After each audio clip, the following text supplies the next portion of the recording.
வணக்கம். செய்திகளை வழங்குவதற்காக நான் காயத்ரி. விரிவான செய்திகளை பார்ப்பதற்கு முன்பாக தலைப்புச் செய்திகளை முதலில் பார்க்கலாம். கனமழையால் விருத்தாச்சலம் மணிமுத்தாற்றில் திடீர் வெள்ளப்பெருக்கு. மாசி மகத்தை ஒட்டி முன்னோர்களுக்கு திதி கொடுக்க சென்றவர்கள் பாதுகாப்பாக மீட்பு.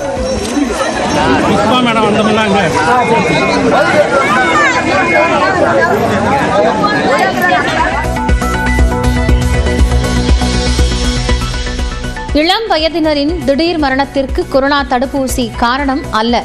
மாநிலங்களவையில் திமுக எம்பி கனிமொழி சோமு கேள்விக்கு மத்திய அரசு விளக்கம்.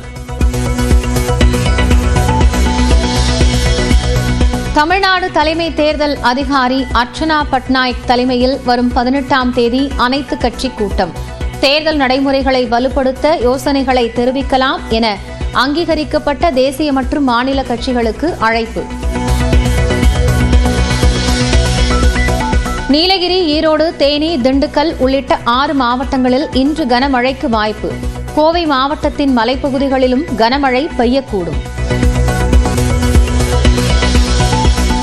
சிவகங்கை, மானாமதுரை உள்ளிட்ட பகுதிகளில் 2ஆம் நாளாக மழை. கரூர் மாவட்டம் குளித்தலையில் கனமழை பெய்ததால் விவசாயிகள் மகிழ்ச்சி.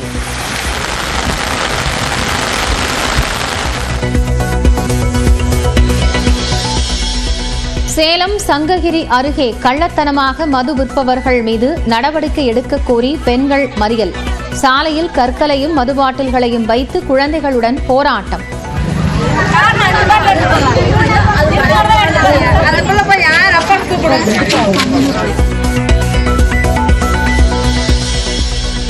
நாகர்கோவில் அருகே அதிவேகமாக சென்றபோது மின்கம்பத்தில் மோதி கவிழ்ந்த கார். உள்ளே இருந்த 2 இளைஞர்கள் காயம்.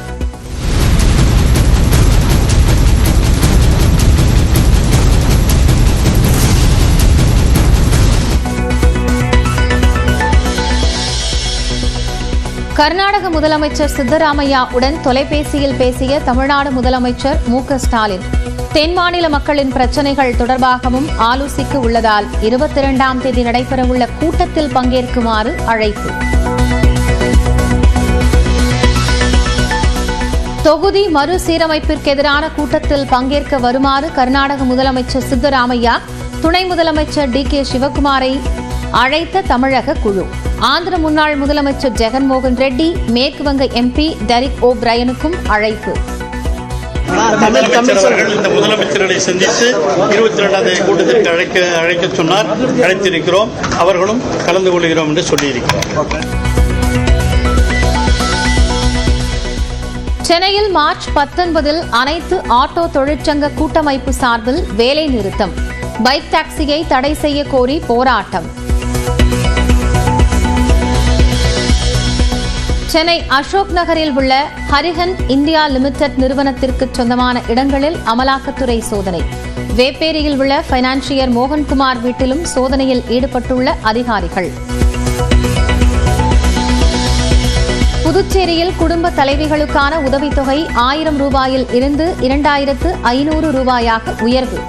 அரசு பள்ளியில் பயின்று கல்லூரி செல்லும் மாணவர்களுக்கு மாதம் 1000 ரூபாய் என்றும் பட்ஜெட்டில் முதல்வர் ரங்கசாமி அறிவிப்பு. நெல்லை மாவட்டம் பாபநாசம் அகஸ்தியர் அருவி, மணிமுத்தாறு அருவியில் வெள்ளப்பெருக்கு. சுற்றுலா பயணிகள் குளிக்க தடை.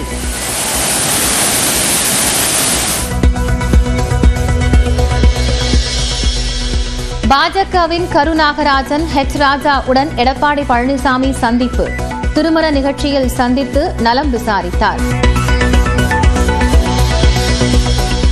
தமிழ்நாடு இருமொழிக் கொள்கையை சிறப்பாக பின்பற்றும் போது முன்மொழிக் கொள்கை எதற்கு? அறிவுள்ளவர்கள் மும்மொழிக் கொள்கையை ஏற்றுக்கொள்வார்களா என்றும் அமைச்சர் PTR பழனிவேல் தியாகராஜன் கேள்வி. எங்கேயுமே சக்சஸ் ஆகாம முழுசா ஃபெயிலியர் ஆன மாடலை கொண்டாந்து சக்சஸ் ஆன மாடலை எடுத்துட்டு நான் சொல்ற ஃபெயிலியர் ஆன மாடல் எடுன்னா என்னங்க அர்த்தம்? யாருக்காவது அறிவு இருக்கவங்க ஏற்றுக்கொள்வார்களா? தமிழ்நாட்டில் மும்மொழியில் படிப்பவர்களின் எண்ணிக்கையை அமைச்சர் அன்பில் மகேஷ் திருத்தி கூறுவதாக பாஜக மாநில தலைவர் அண்ணாமலை குற்றச்சாட்டு. மும்மொழி கொள்கையில் உள்ள பள்ளியில் தானே அமைச்சர் பிடிஆர் பழனிவேல் தியாகராஜனின் மகன் படிக்கிறார் என்றும் கேள்வி. உங்களுடைய மகன் இந்திய குடிமகனா? முதல் கேள்வி. அமெரிக்க குடிமகனா? இரண்டாவது கேள்வி. இந்த 2 கேள்விக்கு பதில் சொல்லிட்டு உங்கள் மகன் எந்த பள்ளியில படிக்கிறான்? திருப்பதி ஏழுமலையான் கோயிலில் சுவாமி தரிசனம் செய்த தாவேக தலைவர் விஜயின் தாயார் சோபா சந்திரசேகர்.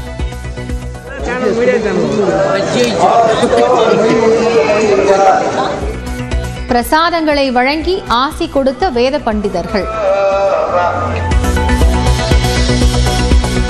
22 ஆண்டுகளுக்கு முன்பு நடிகை சௌந்தர்யா விமான விபத்தில் இறந்தது திட்டமிட்ட கொலை என குற்றச்சாட்டு. கொலைக்கு நடிகர் மோகன் பாபுவே காரணம் என்றும் சமூக ஆர்வலர் காவல் நிலையத்தில் புகார். பாகிஸ்தானில் ரயிலுடன் கடத்தப்பட்ட பயணிகள் 400 பேரில் 155 பேர் பத்திரமாக மீட்பு. 27 பயங்கரவாதிகளை சுட்டுக் கொன்றது பாதுகாப்பு படை. போர் நிறுத்த ஒப்பந்தத்தை மீறி காசா பகுதியில் இஸ்ரேல் விமானப்படை தாக்குதல். ஒரு குழந்தை உட்பட 8 பாலஸ்தீனர்கள் உயிரிழப்பு. நாகை மாவட்டம் கீழ்வேளூர் மற்றும் அதன் சுற்றுவட்டார பகுதிகளில் 1 மணி நேரத்திற்கும் மேலாக கனமழை கொட்டியது. கீழ்வேளூர் மற்றும் சுற்றுவட்டார பகுதிகளான கூத்தூர், நீலப்பாடி, கோகூர், ஆந்தக்குடி, சிகார் உள்ளிட்ட பல்வேறு பகுதிகளில் காலை முதலே கனமழை பெய்தது. வழக்கமாக இந்த காலகட்டத்தில் மழை பெய்யாது என்றும் இந்த மழை வெயிலின் தாக்கத்தை தணித்து குளிர்ச்சியான சூழலை தந்துள்ளதாகவும் பொதுமக்கள் கூறினர். அதே சமயம் மழையால் பூக்கள் உதிர்ந்து உளுந்து மற்றும் பச்சை பயிறு செடிகள் பாதிக்கப்பட்டுள்ளதாக விவசாயிகள் வேதனை தெரிவிக்கின்றனர். உளுந்து பயிர் கூட பாதிப்பு தான். ஆனால் இப்போ தெளிச்ச பச்சை பயிருக்கும் பாதிப்பு, அதிகம் பாதிப்பு. சிலர் எடுக்காமையும் அடிக்காமையும் கிடக்கு, சிலர் முளைச்சிட்டு எல்லாம் வரப்பிலே கிடந்து. கரூர் மாவட்டம் குளித்தலை மற்றும் அதன் சுற்றுவட்டார பகுதிகளில் சுமார் 1 மணி நேரத்திற்கு மேலாக மிதமான மழை பெய்தது. மணத்தட்டை, ராஜேந்திரம், மருதூர், பணிக்கம்பட்டி, ஐயர்மலை, நச்சலூர், நங்கவரம், லாலாப்பேட்டை, கிருஷ்ணராயபுரம் ஆகிய பகுதிகளில் சுமார் 1 மணி நேரத்திற்கு மேலாக மழை பெய்ததால் குளிர்ச்சியான சூழல் நிலவியது. நாமக்கல் மற்றும் அதன் சுற்று வட்டாரங்களில் மிதமான மழை பெய்தது. சேந்தமங்கலம், வேலக்கவுண்டம்பட்டி, மோகனூர் உள்ளிட்ட பகுதிகளில் சுமார் 1/2 மணி நேரத்திற்கும் மேலாக மழை பெய்தது.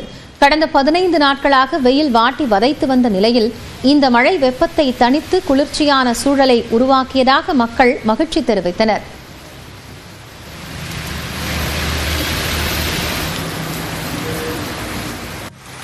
சிவகங்கை மற்றும் அதன் சுற்றுவட்டார பகுதிகளிலும் 2ஆம் நாளாக மழை பெய்தது.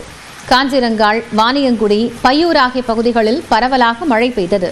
மானாமதுரை சுற்றுவட்டார பகுதியான சிப்காட், மூங்கில் ஊரணி, ராஜகம்பீரம், கீழப்பசலை, கீழமேல்குடி ஆகிய பகுதிகளிலும் 2ஆம் நாளாக மழை பெய்ததால் வெயிலின் தாக்கம் தணிந்தது. காரைக்கால் மற்றும் சுற்றுவட்டார பகுதிகளில் 2வது நாளாக கனமழை பெய்ததால் சுமார் 4000 ஏக்கரிலான உளுந்து பயிர் பாதிக்கப்பட்டது. திருநள்ளாறு, சேத்தூர், நெடுங்காடு, விழுதியூர் உள்ளிட்ட இடங்களில் கனமழை பெய்ததால் வயல்களில் தண்ணீர் தேங்கி பயிர்கள் சேதமடைந்தன.